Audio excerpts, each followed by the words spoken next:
မကွေးတိုင်းနဲ့စစ်တပ်ဘက်တော်သားလက်နက်ကိုင်တွေကြီးစိုးတဲ့ရွာကိုတော်လိုင်းတပ်တွေထိန်းချုပ်လိုက်ပြီးပုံမှန်အများပြားလက်ရဖန်ထားတဲ့အကြောင်းနားဆင်ရဖို့ရှိသလိုအိန္ဒိယနိုင်ငံမြို့တော်မှာလူငယ်တွေရဲ့ဆန္ဒပြပွဲပေါ်ပေါက်လာတဲ့အကြောင်းပေါ့ပင်ထိတ်တန်းရောက်နိုင်ငံတကာသတင်းတွေလည်းတင်ဆက်ပေးဖို့ရှိနေပါတယ်ခင်ဗျာရွာသူရွာသားရောမိန်းကလေးရောယောက်ျားလေးရောကိုရှိတဲ့လက်နက်နဲ့ကတော့အကုန်လုံးခုခံတာပဲဒီတိုက်ပွဲကိုနေကုန်နေကန်းတိုက်ခဲ့ရတယ်လေတတ်မှာကအခုချိန်ထိလာမယ်လည်းမပြောဘူးမလာဘူးလည်းမပြောဘူးဈေးကြောင်းလည်းမရောက်ဘူးဟော်မုစီလဂျာစီဦးတီပြစ်လွတ်တဲ့အီရန်ရဲ့ drone လေးစင်းကိုပစ်ချနိုင်ခဲ့တယ်လို့အမေရိကန်စစ်တပ်ကဆိုပါတယ်အဲ့ဒီ drone တွေဟာမြန်မာနိုင်ငံပြည်တွင်းစစ်မှာလည်းကာမီကာဇီ drone တွေဆိုပြီးရည်ညွှန်းခေါ်က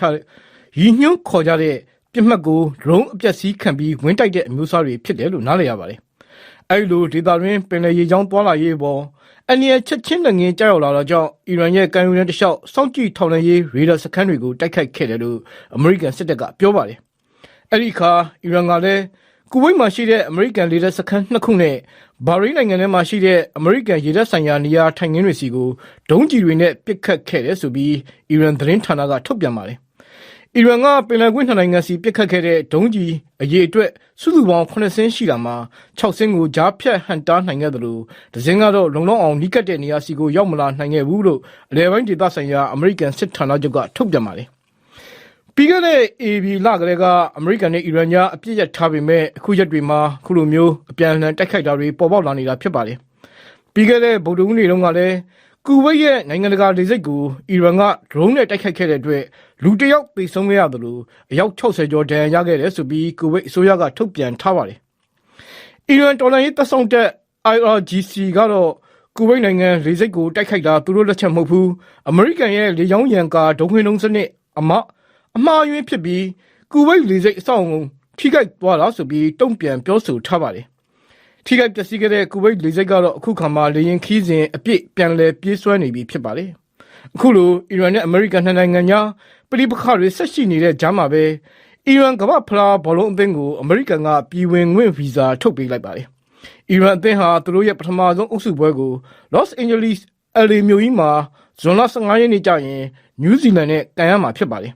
်ဒါဟာကမ္ဘာဖလားဘောလုံးပွဲစတင်လှုပ်လာခဲ့တဲ့1930ကစလို့တမိုင်းတစ်လျှောက်အင်ရှင်နိုင်ငံကသူတို့နဲ့စစ်ဖြစ်နေတဲ့နိုင်ငံရဲ့အသင်းကိုပြည်ဝင်ခွင့်ပေးလိုက်တာဖြစ်ပါတယ်။အီရန်ကတော့သူတို့အသင်းရဲ့နီးစနစ်ပိုင်းနဲ့အုပ်ချုပ်ရေးပိုင်းကအဖွဲ့ဝင်တချို့ကိုအမေရိကန်ကခွဲခြားဆက်ဆံခဲ့ပြီးဗီဇာထုတ်မပေးဘူးလို့ဆိုပါတယ်။တခါလက်ဘနွန်နိုင်ငံကိုကြည့်ရင်အစ္စရေးရဲ့တိုက်ခိုက်မှုတွေဆက်ရှိနေပါတယ်။နာဘာတီယဲမြို့မှာ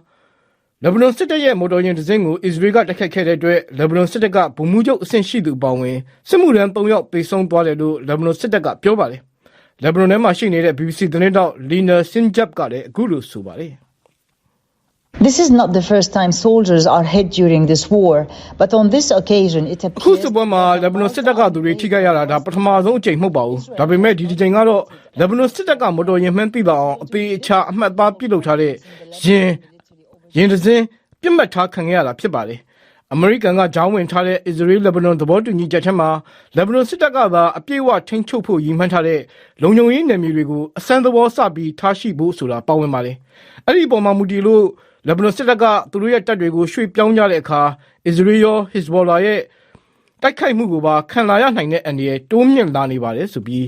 းပြောသွားတာပါ။အိန္ဒိယနိုင်ငံထဲမှာအလုတ်အကင်ရှားပါမှုပေါ်ဆန္ဒပြကြတဲ့လူငယ်တွေရဲ့အစူစီးလှုပ်ရှားမှုတစ်ခုပြီးခဲ့တဲ့မေလကလေးကအွန်လိုင်းပေါ်မှာကြဲကြဲပြန့်ပြန့်အဆရှိလာခဲ့ပါတယ်။အခုဆိုရင်မြို့တော်နယူးဒေလီမှာပါလူငယ်တွေရာပေါင်းများစွာစုဝေးလို့ပထမဆုံးအကြိမ်ချီတက်ဆန္ဒပြတာတွေပြုလုပ်ခဲ့ကြပါတယ်။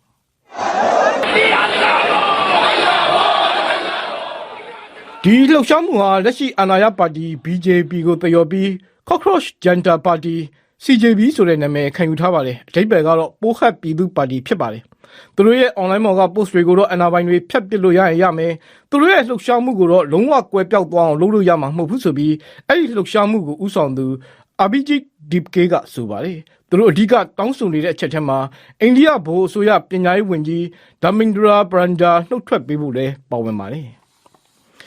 ရုရှားနိုင်ငံစိန့်ပီတာစဘတ်မြို့ကြီးမှာနိုင်ငံတကာစီးပွားရေးဖိုရမ်တစ်ခုကျင်းပနေတဲ့နောက်ဆုံးရက်မှာပဲယူကရိန်းက drone နဲ့တိုက်ခိုက်တာတွေကိုအဲ့ဒီမျိုးကြီးမှာမကြုံစဘူးပမာဏနဲ့ကိုတွေ့ကြုံခဲ့ရတယ်လို့ရုရှားအာဏာပိုင်တွေကအတည်ပြုပြောဆိုပါတယ်ရုရှားရဲ့အဆိုအရယူကရိန်းကပြစ်လွတ်ခဲ့တဲ့ drone အစင်းကြီး140ကျော်ကိုပစ်ချခဲ့ရတယ်လို့ပြောပါတယ်ယူကရိန်းကလည်းသူတို့ရဲ့တိုက်ခိုက်မှုဟာရုရှားရဲ့လက်နက်ခဲယမ်းတွေတုံလောင်ထားရှိရာနေရာတွေနဲ့ရေတပ်စခန်းတစ်ခုကိုထိမှန်ခဲ့တယ်လို့ဆိုပါတယ်အခုဆိုရင်စစ်ပွဲစတင်ကလေးကပထမဆုံးအကြိမ်အနေနဲ့စိန့်ပီတာစဘတ်မြို့ကြီးလိုအတွင်းပိုင်းရတဲ့မြို့ကြီးမှာလူတွေကိုအိမ်ထဲကနေအိမ်ပြင်မထွက်ကြဖို့ရုရှားအာဏာပိုင်တွေကအမိန့်ထုတ်ပြန်လာရပါတယ်ခင်ဗျာတော်ရရှိမြခင်ဗျာမကွေးတိုင်းပေါက်မြို့နယ်ကကုတ်ကူစုရွာနဲ့ပသိမ်မုံရွာလမ်းပေါ်ကရေပြရဲစခန်းတို့ကိုအမျိုးသားညီညွတ်ရေးဆိုရ NUG လက်အောက်ခံပြည်သူ့ကာကွယ်ရေးတပ် PDF တွေကဒီကနေ့အစောပိုင်းမှာတပြိုင်နက်တိုက်ခိုက်ထိန်းချုပ်လိုက်ပါတယ်အဲ့ဒီကုတ်ကူစုကြေးဝါကနေထွက်ပြေးလာခဲ့ကြသူတွေကတချို့ကိုလက်နက်တွေနဲ့အတူဖမ်းဆီးရမိပြီးစစ်တုံးမဲ့ဥပဒေအရထိန်းသိမ်းထားတယ်လို့အညာမြေတပ်ပေါင်းစုကထုတ်ပြန်ပါတယ်ဒီအကြောင်းမနှင်းမှုစူးစီးပြောပြပေးထားပါတယ်တော်လိုင်းအင်အားစုတွေဘက်ကထုတ်ပြန်လာတဲ့ရုပ်သံထဲမှာတော့မြေပြင်မှာဝမ်းလျားမောက်နေသူတွေတဲ့အင်ကြီးဝင်မထားရတဲ့အမျိုးသားတွေရောအမျိုးသမီးတွေနဲ့ကလေးတချို့ပါဝင်နေပါတယ်။အဲ့ဒီတဲကရင်ဝင်ပိုက်ကလေးငယ်ချီပိုးထားတဲ့အမျိုးသမီးနဲ့ကလေးကိုတော့ဝမ်းလျားမောက်နေတဲ့လူအုပ်ထဲကနေတခြားနေရာလွတ်မှာနေခိုင်းဖို့တော်လိုင်းတပ်ဖွဲ့ဝင်တအုပ်ကအမိန့်ပေးနေတာကိုကြားရပါတယ်။တော်လိုင်းတပ်တွေကပေါင်မြို့နဲ့ပခုတ်ကူကြားကရေပြရဲစခန်းကိုတိုက်ခိုက်ပြီးနောက်ပသိမ်မုံရွာလမ်းမကြီးတစ်လျှောက်ကတရက်ကန်ရွာနဲ့ကုတ်ကိုစုရွာတွေကိုဆက်လက်တိုက်ခိုက်ခဲ့တာပါ။ကုတ်ကိုစုရွာတိုက်ခိုက်မှုကနေမြိုင်မြို့နယ်ဘက်ကိုထွက်ပြေးကြတဲ့အမျိုးသမီးနဲ့ကလေးငယ်တွေအပါအဝင်ပြည်သူစစ်အင်အား80ကျော်ကိုလက်နက်ခဲယမ်းတွေနဲ့အတူသိမ်းဆည်းရရှိခဲ့တယ်လို့အညာမြေတပ်ပေါင်းစုကဇွန်6ရက်မှာထုတ်ပြန်လာပါတယ်။ဒီလိုကုတ်ကိုစုရွာကိုပြည်သူစစ်ရွာလို့ထုတ်ပြန်ချက်အပေါ်တရက်ကန်ရွာပြည်သူစစ်ခေါင်းဆောင်ဦးရဲမြင့်ပြောတာကကုတ်ကိုစုရွာနဲ့ပတ်သက်လို့တော့လုံးလုံးကျသွားတာပေါ့ဒီလိုတပ်ဖွဲ့ဝင်တွေနေရာလုံးကိုကနာရွာသူရွာသားရောမိန်းကလေးရောယောက်ျားလေးရောကိုရှိတဲ့လက်နက်နဲ့ကတော့အကုန်လုံးခုခံတာပဲဒီတိုက်ပွဲကိုနေကုန်နေကန်းတိုက်ခဲ့ရတယ်လေတပ်မကအခုချိန်ထိလာမယ်လည်းမပြောဘူးမလာဘူးလည်းမပြောဘူးစစ်ကြောင်းလည်းမရောက်ဘူးဒီကုတ်ကိုစုဘက်မှာလည်းသူတို့လေရင်ပြစ်တာလဲလို့ကျန်တာဘာမှလုပ်မပေးနိုင်ဘူးရေပြရဲစခန်းနဲ့ကုတ်ကိုစုရွာတွေဟာပသိမ်မုံရွာလမ်းမကိုထိန်းချုပ်ထားတဲ့စခန်းတွေဖြစ်ပြီးဒါတွေကိုလက်လွတ်လိုက်ရတာဟာစစ်တပ်အတွက်ကြီးမားတဲ့ဆုံးရှုံးမှုဖြစ်ကြောင်းပောက်ကိုတော်ကဇွန်လ3ရက်နေ့မှာလူမှုကွန်ရက်ကတဆင့်ပြောဆိုခဲ့ပါတယ်။ပောက်ဘက်ကတိုက်ပွဲတွေကိုတော့လေကြောင်းပစ်ကူလောက်ပဲပေးနိုင်ပြီးစစ်ကူတွေရောက်မလာနိုင်တာဘာကြောင့်ပါလဲ။ဒီအခြေအနေတွေအပေါ်စစ်တပ်ထဲ10နှစ်နီးပါးတာဝန်ထမ်းဆောင်ခဲ့မှုတဲ့အညာဒေသခံစစ်မှုထမ်းဟောင်းတအုပ်ကအခုလိုသုံးသပ်ပါတယ်။သူတို့အတွက်အကျိုးမြတ်မရှိတဲ့ဒေသကြတော့စစ်တာတာများတယ်လေနော်။သူတို့အတွက်အကျိုးမြတ်ရတဲ့ဒေသဆိုရင်တော့ငွေတွေရွှေတွေထွက်တဲ့ဒေသဆိုတော့ဒီကောင်တွေကတော့တိုက်မှာပဲလေတိုက်ပြီးတော့နေလူပြီးတော့အဲ့ဘက်ကအကျိုးမြတ်ရတဲ့ဒေသဆိုအကျိုးမြတ်ရအောင်လုပ်ပါပဲလေအခုကခင်ဗျားပေါက်တော့ပါတော့ဆိုတော့နေစိုးမအောင်လို့ပြီးတော်ကြီးပါညာဆန့်ခဲ့ပြီးတော့ထားပြီးတော့ဒီခွေမထွက်တော့ဘောနော်သူတို့အကျိုးမြတ်မရှိတော့အဲ့လိုပြစ်ခဲ့တာနေမှာပေါ့ဗျာရေပြစခန်းဟာပခုတ်ကူကိုအခြေပြုပြီးမြစ်ချေနဲ့ရောဒေသချင်းပြည်နယ်တောင်ပိုင်းမင်းတပ်မြို့ထိုးစစ်တွေမှာစစ်တပ်အတွက်အရေးပါတဲ့စခန်းတစ်ခုဖြစ်ပါတယ်လက်ရှိမှာစစ်တပ်ဟာမေလလယ်လောက်ကစလို့ပေါက်နဲ့တိတ်မဝေးတဲ့ AR မြစ်ကမ်းဘေးကမြစ်ချေမြို့နယ်ဘက်တွေကိုအင်အားထောင်နဲ့ချီမြေပြင်ထိုးစစ်တွေပြုလုပ်နေပါတယ်ရှင်။တခါကချင်နဲ့စကိုင်းအဆက်က3လုံးလို့အသိများတဲ့ကဘာကံဘလူကောလင်းခိုင်တွေကတချို့မြို့တွေကိုစစ်တပ်ကပြီးခဲ့တဲ့လအတွင်းပြန်လည်ထိန်းချုပ်နိုင်တယ်လို့ကြေညာထားပါတယ်။ဒါပေမဲ့လည်းအဲ့ဒီမြို့တွေမှာလူသူကင်းမဲ့တိတ်ဆိတ်နေစေဖြစ်ပြီးမြို့ပြကြီးတွေတပွဲဖြစ်နေရတယ်လို့ဒေသခံတွေကပြောကြပါတယ်။အပြည့်အစုံကိုတော့မတ်သွင်းနှင်းွယ်ဆက်ပြီးပြောပြပေးပါမယ်။စကိုင်းကချင်ဆက်က3လုံးဒေတာကိုကချင်လွတ်လပ်ရေးတပ် KIA ကူညီနဲ့မြို့သားညီညွတ်ရေးအစိုးရ NUG PDF ပူးပေါင်းတပ်တွေကထိုးစစ်ဆင်ခဲ့တာပါအချိန်ကာလတစ်ခုထိတော်လိုင်းရေးဘက်ကအသာစီးရခဲ့ပြီးမြို့တွေတိမ့်လာနိုင်ခဲ့ရာကနေတနစ်ခွဲအတွင်းပြန်လည်လက်လွတ်ရတာတွေရှိလာပါတယ်3လုံးဒေတာကကတာကမ်ဘလူနဲ့ကောလင်းခရိုင်3ခုဖြစ်ပါတယ်ကတာခရိုင်မှာကတာထီးကြိုက်နဲ့အင်းတော်ကောလင်းခရိုင်မှာကောလင်းဝင်းတုံနဲ့ပင်လယ်ဘူးကမ်ဘလူခရိုင်မှာကမ်ဘလူနဲ့ကျွန်းလာမြို့နယ်တွေပါဝင်ပါတယ်စစ်တပ်ကအခုအဲ့ဒီမြို့တွေကိုပြန်လဲထိန်းချုပ်လိုက်ပြီလို့ကြေညာထားပါတယ်ဧပြီလဆန်းကလေးကစစ်တပ်ပြန်ရထားတဲ့အင်းတော်မြို့မှာနလကြာလာတဲ့အထိဌာနဆိုင်ရာအစိုးရရုံးကျောင်းတွေအုပ်ချုပ်ရေးရန်နေရာတွေပြန်လဲလက်ပတ်မှုမရှိသေးဘူးလို့အင်းတော်ဒေသခံကပြောပါတယ်တို့ထဲမှာဆိုတာကဒါလူလည်းမရှိဘူးအရာတူရသားတွေကတော့လောက်ထိမရှိလို့မြို့တွေမှာပဲဖြစ်နေတာဆိုတော့ကျောင်းလည်းမဖွင့်နိုင်ဘူးဒါတန်တဲ့ဘာအုပ်ချုပ်ရေးနေရာဆိုတာပေါ်ပေါက်ခြင်းမရှိဘူးမလူတဲ့အဲ့ဒီလိုပဲဒါဒီမလူပဲမှာဆိုလို့ရှိရင်ဒါရသားတွေပြန်ကြပါမပြန်လာတဲ့အဲ့ဒီကိုချိန်ပိတ်ပါမယ်ဘာလို့ပါမယ်လို့ပါမယ်ဆိုတော့ဒါချိန်ချောက်ပြီးတော့မှလို့ပြီးလုံနေတာတွေကနေကြားတော့ဘာမှလဲအဲ့ဒီလိုပဲက ကတာမြို့က2025ခုနှစ်စစ်တပ်ကဥဆောင်ပြုလုပ်တဲ့ရွေးကောက်ပွဲအချိန်ခါမှာတိုက်ပွဲပြင်းထန်ခဲ့ရကနေနောက်ပိုင်းကတာမြို့အလုံးစုံကိုစစ်တပ်ကပြန်လည်ထိန်းချုပ်လိုက်တယ်လို့သတင်းတွေကဖော်ပြနေပါတယ်။ကမ်ဘလူမြို့ကတော့အာနာဒိန်းကလေးကမြို့ပတ်ချလဲမှာတော့တော်လိုင်းအင်အားစုတွေနဲ့စစ်တပ်ကတိုက်ပွဲဖော်ဆောင်တာရှိခဲ့ပါတယ်။ကမ်ဘလူမြို့ကိုလက်ရှိအထိမြို့ပေါ်မှာစစ်တပ်ကထိန်းချုပ်ထားပြီးမြို့ပတ်လည်မှာတော့တော်လိုင်းအင်အားစုတွေဆက်ရှိနေတဲ့အကြောင်းကိုကမ်ဘလူမြို့အနီးနေထိုင်သူတယောက်ပြောတာကသုံးပုံနှစ်ပုံလောက်ကဒေါ်လာရင်းအင်အားစုတွေကစုံမနိုင်ပြီမဲ့မြို့နယ်ရဲ့သုံးပုံတစ်ပုံလောက်ကကြီးရွာတွေရောမြို့ပေါ်ပါဟိုရစကားဘာလို့ထားလို့လွှမ်းမိုးထားလို့ရတယ်လေလက်ရှိကသုံးလုံးနေရာတွေဖြစ်တဲ့ကောလင်းကတာကမ်ဘလူကအေယာရီမြစ်အနောက်ဘက်ခြမ်းချင်းတွင်းမြစ်ကြားဗမာပြည်အရှိမြောက်ရှမ်းအရှိကချင်ပြည်နယ်မကွေးတိုင်းချင်းရခိုင်စားတဲ့နေရာတွေကိုစစ်ရေးစီးပွားရေးလူမှုရေးအရာထိန်းချုပ်ထားနိုင်တဲ့အဓိကဆက်ဆက်အရေးကြီးတဲ့နေရာတွေဖြစ်တယ်လို့စစ်ရေးလေ့လာသူတွေကဆိုပါတယ်ရှင်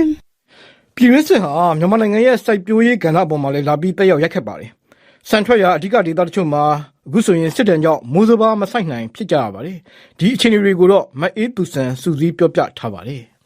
မေ21ရက်နေ့ကပဲခူးတိုင်းအုပ်ဖို့မြို့နယ်တဲကိုဝင်ရောက်လာတဲ့စစ်ကြောင်းတွေကြောင့်အဲ့ဒီအနီးဝန်းကျင်တဝိုက်ကကြေးရွာ30ခန့်ကဒေသခံထောင်ထဲကြီးဒီကနေ့ထိဘေးလွတ်ရာဆစ်ဆောင်နေရပါတယ်။နှစ်ဖက်တိုက်ခိုက်မှုတွေကြားကြေးရွာတွေမိရှို့ခံရတယ်လို့ဘေးလွတ်ရာဆစ်ဆောင်ရတဲ့သူတွေတဲ့စဘာဆိုင်တောင်သူတွေလည်းပါဝင်ပါတယ်။စစ်ပြေးနေရတာကြောင့်တောင်သူများစုအခုမိုးစဘာကိုမဆိုင်နိုင်တဲ့အကြောင်းတောင်သူတို့ပြောပြတာကအုပ်ဖို့မြို့နယ်ထဲမှာလက်ရှိအခြေအနေရတော့ရင်ဒါမိုးစဘာရာသီဟိုစတင်ပြီးတော့စိုက်ပျိုးထွန်ရရမယ့်အချိန်မှာရောက်နေတဲ့အချိန်ကိုဘာမှမလုပ်ရတော့ဘဲနဲ့အကောင်လုံးပြည်သူတွေကပြေးရှောင်နေရပါတယ်လာမဲ့မိုးအတေးကဒီစစ်ကောင်စီတပ်ဖွဲ့ဝင်တွေကအခုတိုင်းမဲ့ဆက်နေမယ်ဆိုလို့ရှိရင်တော့တနယ်လုံးစဘာစိုက်ဖို့လက္ခဏာမပြပါဘူးလို့စိုက်ရမယ့်အနေအထားမရှိတော့ပါဘူးလို့ပထမနေ့တင်မှာတော့ဒါနှစ်စဉ်နှစ်တိုင်းစိုက်နေတာပဲဒီတိုင်းဆက်နေမယ်ဆိုတော့ဒီမိုးတွင်စဘာဆိုင်ရမယ့်လက္ခဏာမရှိတော့ပါဘူးလို့ကုန်စည်နှုန်းခက်ခဲမှုတွေနဲ့မြေပြင်ပြိပခတွေကြားမိုးစဘာရောຫນွေစဘာမှာပါစိုက်ပျိုးသူတစ်နှစ်တစ်နှစ်ပိုပြီးနှဲပါလာတယ်လို့တောင်သူတွေကပြောပါတယ်ဒါပေမဲ့အဲ့လိုဆက်ဆံရပိုခက်ခဲလာတဲ့ကြားကပဲမျိုးဖလာစဘာစိုက်ပျိုးမှုကိုမရတဲ့နည်းနဲ့ကြားကန်ပြီးစိုက်ပျိုးနေရတဲ့အကြောင်းရွှေဘိုခရိုင်ခင်းဦးတဲ့ဒေသခံတူပြောတာကကျမတို့ကမဖြစ်မနေဟိုပေါ့နော်ဒီလဲလုပ်ငန်းကရိုးရဆိုတော့မဖြစ်မနေမလဲနိုင်လဲလဲနိုင်အောင်လုပ်ရမယ်မလုပ်နိုင်လဲလုပ်နိုင်အောင်လုပ်ဘာလို့ဆိုကျမတို့ဒီလဲရမြင်းမှမလုပ်စားဘူးဆိုရင်ကျမတို့တောင်တွေရောပြည်သူတွေရောဘာဘယ်လိုစားကြမလဲပေါ့နော်ဆိုတော့အေးတဲ့အေဂျင့်တဲ့ချိန်ကိုလုပ်ရတာပေါ့နော်ဥပမာစစ်ကြောင်းထိုးလို့ပြေးလွှားနေတောင်မှဟိုပြေးလွှားလို့ကတ်လို့ရတဲ့ချိန်ဝင်လို့ရတဲ့ချိန်မှာတော့ကိုယ့်လက်ကိုရာကိုကတော့ပြန်ပြီးလုပ်ငန်းလုပ်ရတာပါပဲရှင်အမေရိကန်အီရန်စစ်ပွဲကြောင့်စိုက်ပျိုးရေးလုပ်ငန်းမှာအဓိကကျတဲ့မြေဩဇာတွေရှာလောင်စာဆီတွေရဖို့ပိုခက်လာလို့မြန်မာမှာပုံမှန်စဘာထွက်နှုန်းကိုမမီနိုင်ဘူးလို့စိုက်ပျိုးရေးအတိုင်းဝိုင်းနဲ့ကုလသမဂ္ဂအဖွဲ့အစည်း UN တို့ကပါသတိပေးထားတာပါဒါအပြင်အခုနှစ်နောက်ပိုင်းမှာလည်းမိုးခေါင်ရေရှားတဲ့အစွန်းရောက် El Niño ရာသီဥတုကိုတောင်သူတွေကြုံရအောင်ပါ